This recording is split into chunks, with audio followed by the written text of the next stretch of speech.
अस्सलाम वालेकुम नाज़रीन, डॉक्टर दानिश रियल फोकस के साथ हाजिर है। कल एक खबर बहुत आसमानों पे उड़ रही थी, हालांकि मैंने उसके ऊपर ट्वीट भी कर दिया था और मैंने कहा था कि ये दो बातें बन गई थी। एक तो ये प्रोपेगेंडा है और दूसरा ये कि इसाक डार साहब के ख़िलाफ़ एक साजिश है।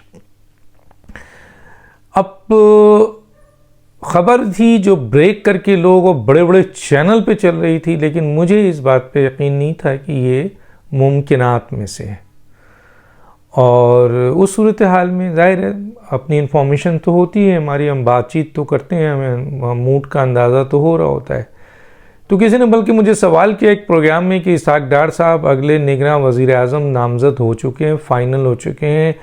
PMLN की तरफ से मरकज़ी मसलन उनकी क़यादत ने उनका नाम फ़ाइनल किया है और पीपल्स पार्टी और मौलाना फजल रहमान ने उसे सपोर्ट कर दिया। अच्छा, इस पर मैं ज़ाहिर है मुस्कुराया। मैंने कहा यार ये इतना आसान नहीं है। अव्वल तो ये है कि फिर उन्होंने कहा कि नहीं जनाब, मैंने ये कहा कि ये चीज़ जो आपको ख़बर है ये ख़बर है, और अगर ये ख़बर सही है तो इसाक डार साहब के ख़िलाफ़ ख़ुद किसी ने साजिश की है, क्योंकि मियाँ नवाज़ शरीफ को कहते हुए हमने नहीं सुना। लेकिन अगर कोई मियाँ नवाज़ शरीफ को कोट करता है और इसाक डार साहब को निगरां वज़ीर आज़म के लिए कह रहा है, तब भी मैंने कहा है कि ये मुमकिनात में से नहीं है। और इस सूरत हाल के लिहाज से मैंने एक बात रखी, मैंने कहा कि कह लेंगे जी उन्होंने तरदीद नहीं की, उनका इंटरव्यू हुआ, उनसे कहा गया, उन्होंने कहा जी बिल्कुल मैं तो जी ये फ़र्ज़ समझ के पूरा करूँगा और मुझे मुल्क की खिदमत करने का मौका मिलेगा और दिस एंड डैट। उस पर मैंने ट्वीट किया था कि कानून जो है ना वो कुछ और कहता है। यकीनन इसमें कोई शक नहीं है कि वज़ीर आज़म और लीडर ऑफ द अपोजिशन और लीडर ऑफ द हाउस की इजाज़त के बग़ैर ये उनकी मर्ज़ी से ये होगा। लेकिन जो ग्राउंड रियलिटीज़ है उसमें PDM की जमात और पीपल्स पार्टी का राज़ी होना भी ज़रूरी है। अब उन्होंने JUI का भी हवाला दे दिया और पीपल्स पार्टी का दे दिया। मैं मुस्कुराया बहरहाल आज, और ये ख़बर जो है वो जंगल की तरह, और फिर बड़े चैनलों ने इसको ब्रेक किया। लेकिन होना क्या था, वही हुआ जो नज़र आ रहा था कि आज पीपल्स पार्टी ने एक बड़ी प्रेस कॉन्फ्रेंस की और उस प्रेस कॉन्फ्रेंस में उन्होंने दुबई मुलाकात जो भी है उसको कंडेम किया और ये भी कहा कि कोई ऐसी हमारी मुलाकात में ऐसी उनके साथ एग्रीमेंट नहीं हुआ है। और दूसरा ये है कि ये फेक न्यूज़ है कि जी निगरां वज़ीर आज़म के लिए पीपल्स पार्टी ने PMLN का कैंडिडेट को एग्री कर लिया। यानी इसाक डार साहब जो नाम आ रहा है वो फेक है और हमारी इसमें कोई राय नहीं है, और यही JUI का पॉइंट ऑफ व्यू है। लेकिन उन्होंने सिर्फ ये कहा कि ऐसी कोई हमारे पास ख़बर नहीं है और जो भी निगरां आएगा वो तमाम लोगों की मुशावरत से आएगा। अब उसमें एक कमेटी भी बनी हुई है। लेकिन ये जो एक ब्रेकिंग थी और ये जो डाली गई है, ये मैं समझता हूँ कि इसाक डार साहब, हालांकि इसाक डार साहब को फौरी तौर पर जो कहना चाहिए था वो ये कहना चाहिए था कि मुझे इस खबर के बारे में आपके ज़रिए पता चला है, मुझे इसके बारे में कुछ नहीं पता। कम से कम इस बात से उनकी आज जो जिस तरह पीपल्स पार्टी ने उनके सर का ताज उठाया और ज़मीन में फेंक दिया, बड़ी ज़बरदस्त किस्म का उन्होंने शॉट मारा है पीपल्स पार्टी ने, माने या ना माने। मसलन आप एक चीज़ की हतमी ऐलान कर रहे हैं और एक पार्टी की अप्रूवल भी दे रहे हैं और वो पार्टी कह रही है झूठ बोल रहे हैं, ये गलत बात कर रहे हैं, हमसे ऐसी कोई बात नहीं है और हम तो ऐसा कोई निगरां वज़ीर आज़म लाएंगे ही नहीं जो जानिबदार हो, यानी किसी पार्टी का गैर जानिबदार लाए। और जब ये जुमला उन्होंने कहा और ये स्टेटमेंट दिया और हमसे कोई मुशावरत नहीं हुई है और ये गलत बयानी है और ये फेक है, तो इसका मतलब ये है कि PMLN की क़यादत समेत इसाक डार साहब का जो भी इसके पीछे स्टेटमेंट थे और जो भी इस सिलसिले में सामने थे, उन्होंने बिल्कुल मलिया मेट कर दिया। और बहुत सख्त ये मैं समझता हूँ इसाक डार साहब के लिए और PMLN के लिए एक सबक है। हालांकि ये सब बातें हमने कही हैं। इसाक डार साहब एक जगह सवाल था तो मैंने कहा, इसाक डार को मैंने प्रोटेक्ट किया, कहते हैं तरदीद नहीं है। मैंने कहा यार जाहिर है वो किसी पार्टी के नुमाइंदे हैं और अगर क़यादत ने ऐलान कर दिया है तो फिर तो जाहिर है वो ये नहीं कह सकते ना नहीं नहीं नहीं मुझे नहीं पता या मैं नहीं लूँगा। ज़ाहिर वो ये कहेंगी खिदमत है। हालांकि मैं समझता था कि इसहाक डार साहब को ऐसा कोई बयान नहीं देना चाहिए था कि जनाब मैं इस पोस्ट को पूरी करूँगा और ये करूँगा और फला करूँगा। क्यों?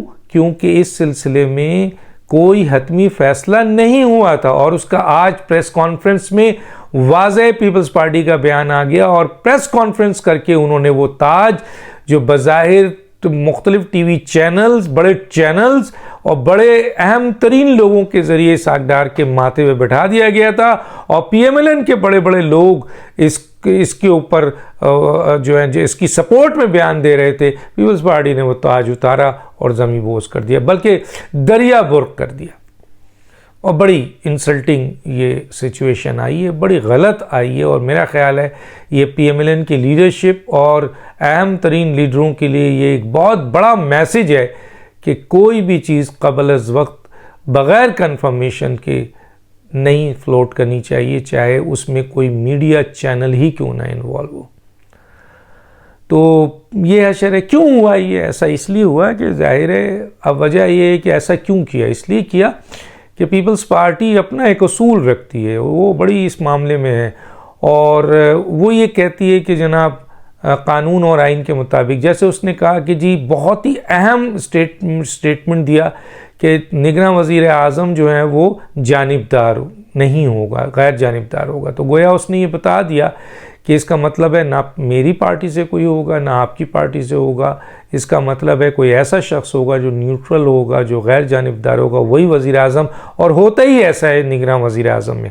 लेकिन इसके बावजूद कि पीपल्स पार्टी ने वो ताज उठाकर दरिया बुर्क कर दिया है, लेकिन फिर भी याद रखिए निगरां वज़ीर आज़म बनाने का इख्तियार वज़ीर आज़म और लीडर ऑफ द अपोजिशन को है, वो जो भी फैसला कर सकते हैं, लेकिन कानून और आइन की हद पे।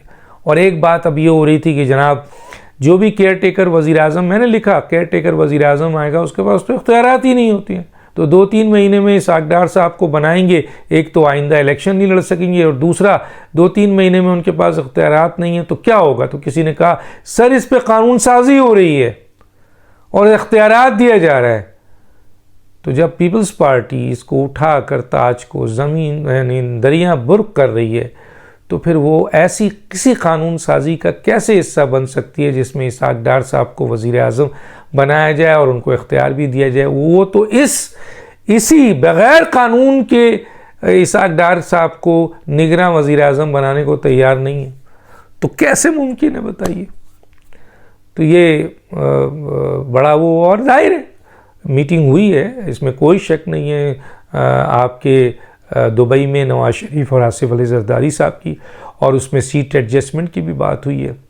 असल में सीट एडजस्टमेंट की बात हुई, देखिए सीट एडजस्टमेंट के हवाले से फिर जब मौलाना नाराज़ हुए, PDM के लोग नाराज़ हुए, तो नवाज शरीफ साहब ने ऐलान कर दिया कि हमारी ऐसी कोई मुलाकात इस मकसद के लिए नहीं थी और हमने कोई सीट एडजस्टमेंट पीपल्स पार्टी से नहीं करनी। उनके लोगों का बयान आ गया।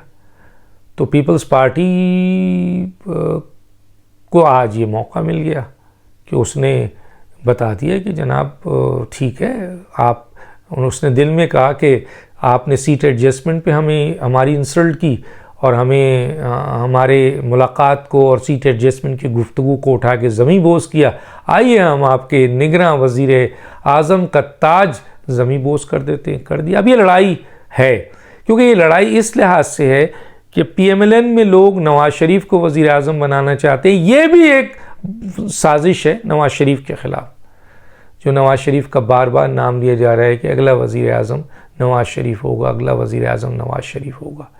इधर आसिफ अली ज़रदारी इस बात को तय करके बैठे हैं कि अगला वज़ीर आज़म बिलावल भुट्टो होगा।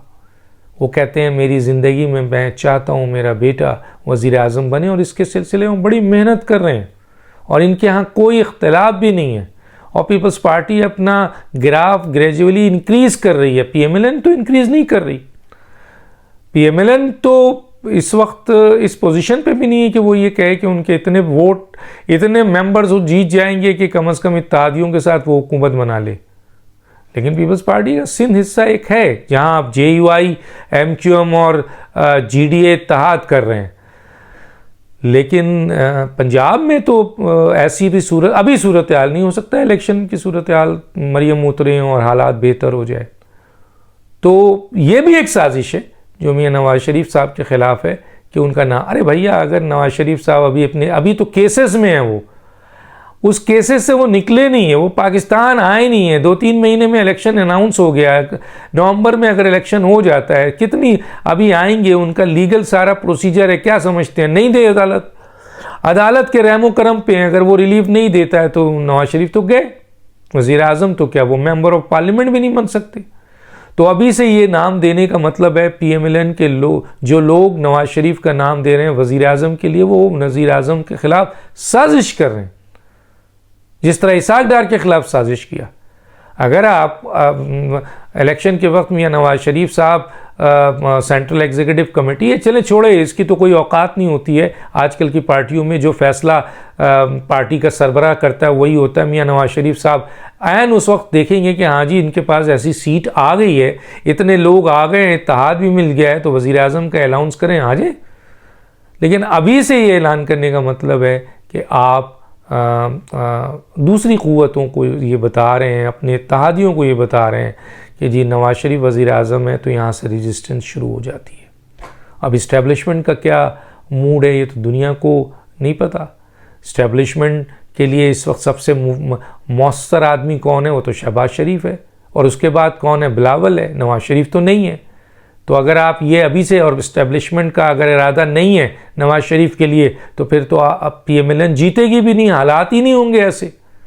तो ये एक बड़ी साजिश है मियां नवाज शरीफ का आपके लिए भी, और मेरा ख्याल है PMLN के लिए। ख़ुद PMLN के लीडर्स मुख्तलिफ ये साजिश कर रहे हैं, इस किस्म की अफवाह फैला रहे हैं, अभी से फैला रहे हैं। कल शहबाज शरीफ ने भी कह दिया हमारा वज़ीर, ठीक है, वो उनका एक स्टेटस है, वो ये कहते हैं कि जी हमारी पार्टी जीतेगी तो मेरा कायद वज़ीर आज़म होगा, चलो समझ में आती है। लेकिन बाकी जो लीडर ये सब बातें कर रहे हैं वो साजिश कर रहे हैं, ये नवाज शरीफ के लिए ख़ुद खड्डा खोद रहे हैं। दूसरी जो बात है वो मौलाना फजल रहमान का किरदार बहुत बड़ा हो गया है, बड़ा किरदार है मौलाना फजल रहमान साहब का। और अब जो लड़ाई होगी वो इमरान खान तो गए, अब पार्टियों में अपने मफादात के लिए लड़ाई होगी, किसको कितना कुछ मिल सकता है। और वज़ीर आज़म पे जो लड़ाई है वो पीपल्स पार्टी और PMLN की बड़ी लड़ाई है, क्योंकि न PMLN इसको छोड़ना चाहेगी न पीपल्स पार्टी इसको छोड़ना चाहेगी, और इसमें मौलाना फजल रहमान का किरदार एक बड़ा किरदार हो जाता है।